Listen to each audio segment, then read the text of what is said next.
Hey y'all, Linda's Hands here, and I want to show you a quick and easy way that you can jazz up your traveler's notebook inserts. This is a pad of paper placemats. There's 48 sheets, 4 different designs, and this assortment is ferns, butterflies, dragonflies, more butterflies, and you get the idea. 4 different designs. They're in a rip-off pad. And here you can see the design choices on the back. I will put a link to Amazon.com where you can get these. There are other design collections as well. This was about $25 at a museum gift shop, and rather than I could have gotten this as my souvenir or a pair of octopus-shaped salt and pepper shakers. It wasn't hard. Got this. Again, 48 sheets. So go to Amazon. It's eligible for Prime shipping. Do the math, do the tax, see if this will work out for you. So what did I do? I covered a standard size insert, traveler's notebook insert. This is one of those Piccadilly notebooks that has been trimmed down into regular size. I mentioned this before in an earlier video. Lots of folks are using these and talking about them. This is what I'm talking about, and they are too. A set of 3 books for about $6 plus tax. You get these at Barnes & Noble. They're sewn. I took these to my local office supply, and they charged me 36 cents to cut down all 3 to this size. So, very inexpensive way to fill up your notebook. So I folded this, and back in my day in elementary school, all of the textbooks that we used as students had to be covered with paper at the beginning of each school year, and that was, we spent the first day of school doing nothing except covering our textbooks, and it was just a fold and insert type deal. We'd fold some pre-sized cut paper, wrap it around, and that protected the notebook, the textbook for the year. That's what I've done here. This one I did with this set.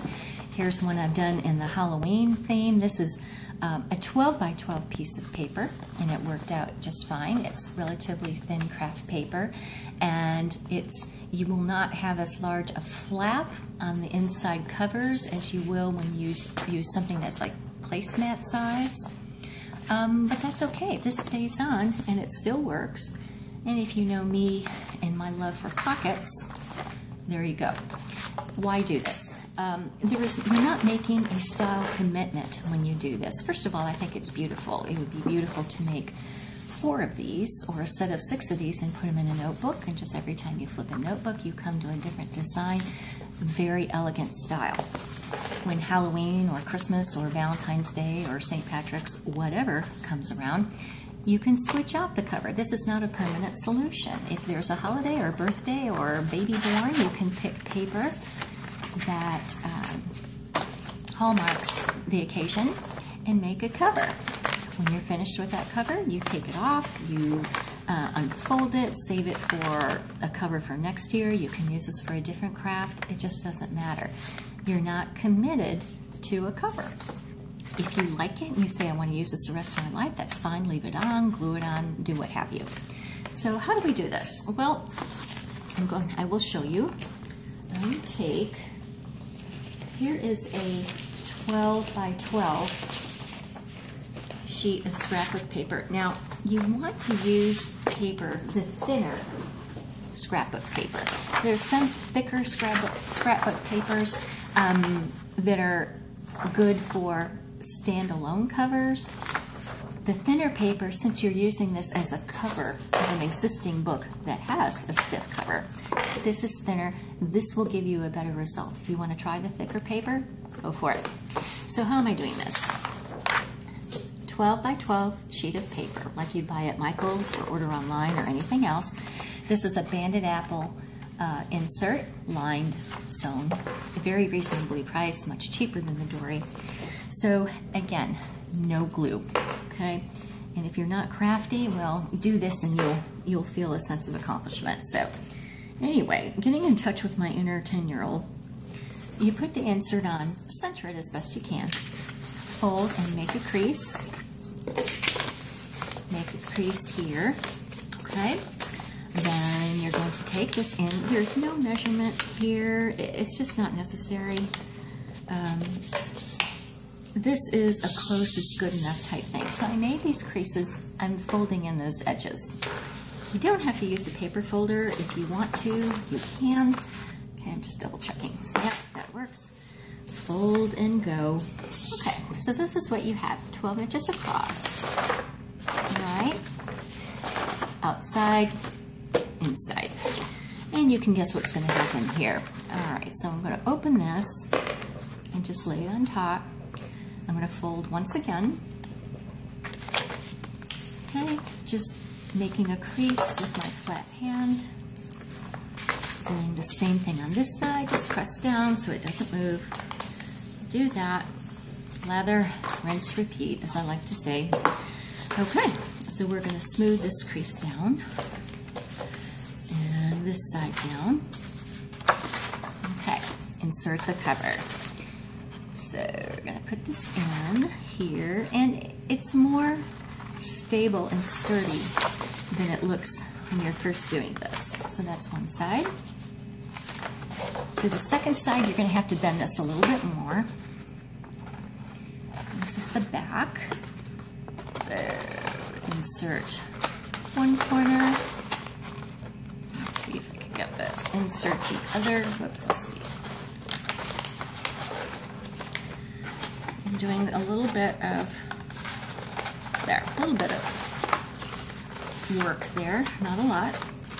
So, there we have it. Just kind of close it up, play with it a bit, smooth it down. Back inside cover, front inside cover. We didn't even trim that. There were no, no scissors involved, okay? No glue. It's not going anywhere. It's going to stay on. Even though this flap is very narrow, about 1.25 inches, 1.5 inches, it's good to go. You can use it as a pocket. Let's see, my little postcard from a trip, and there you go. So that's that. So you've covered it. You're all set for Halloween. You can leave it as is, or you can, if you want to get decorative or crafty, you know what to do. Simple piece of washi, and then you get a little ghost die cut. Purple glue stick. Oh yeah. Okay, a little bit of glue. There you go. All right. Happy Halloween. When Halloween is over, I just slip this off. And I'm back to green. I can save this, use it for another craft. It just doesn't matter. It's whatever I want to do. So again, you want to use the thinner paper so that it's easier to fold over the cover, and it won't add bulk, a whole lot of bulk to your insert.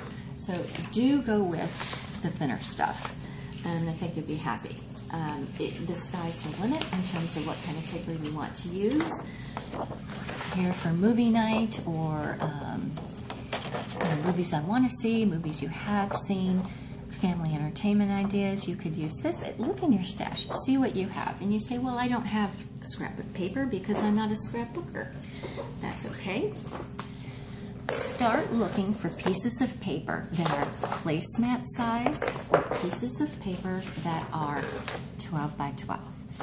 Think about it. You could use travel maps. You could use newspaper. With some pen pals, I have traded foreign newspapers with them, and I've covered a few inserts. So much fun. It's really cool.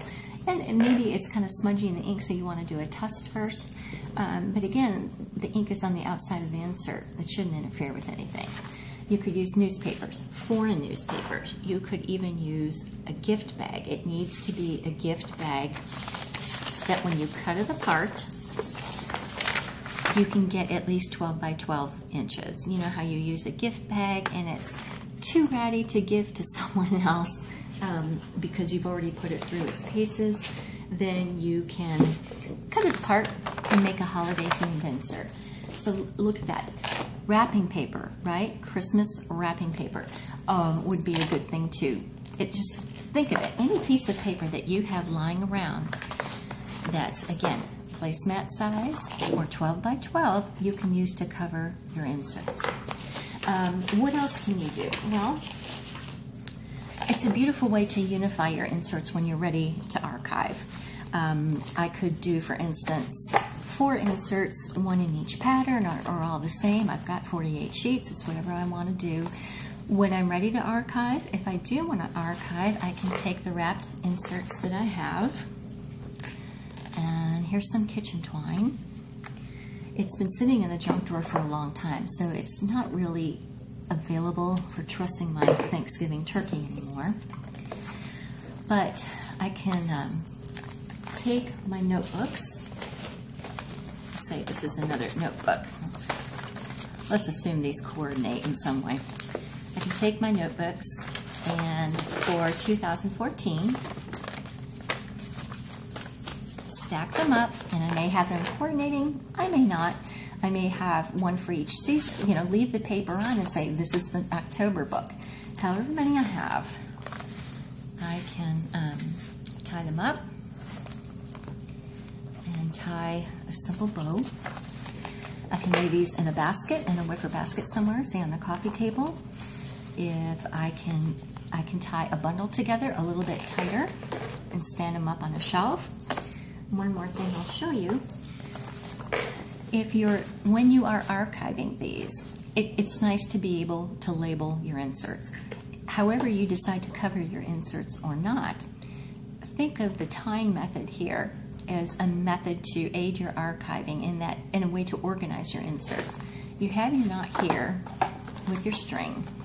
These are tags that you can get at Office Depot, Staples. Obviously these are the neon color. They're pretty inexpensive. I cannot remember how much I paid for these, but you could take one. They're already on a string. They're good to go. So you take your favorite pen and you write 2014 like that. Okay, 2014. You tie it to your string, and then you have a tag. Let's see if I can do this in a way that looks presentable. So, you know, when you are doing this, you'll be neater and you'll take a little more time and you'll make sure that this is nice and tight. And so you could do something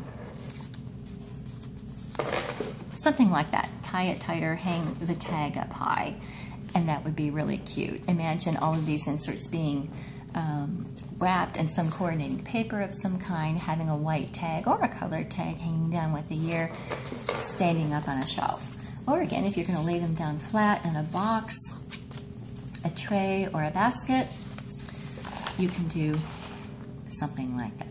So it's a way to cover your inserts. It's something that'll help you think ahead toward archiving. You know, what do I do with all these books? Tie them up in some string that you have. Ribbon, you know, just whatever you want to do. Just think ahead to what can I tie? What do I have that I can tie up? And what's available? What do I have paper-wise? And really, the sky's the limit. So thank you very much for watching. If you have any questions, do leave comments below. If you have done something like this for doing slip covers for your inserts, or if you go ahead and try this, let me know. I will link to your video below. Link to mine. I'd be happy to link to yours, and we can share the love and everybody will get more ideas. So y'all take care. I'll see you soon.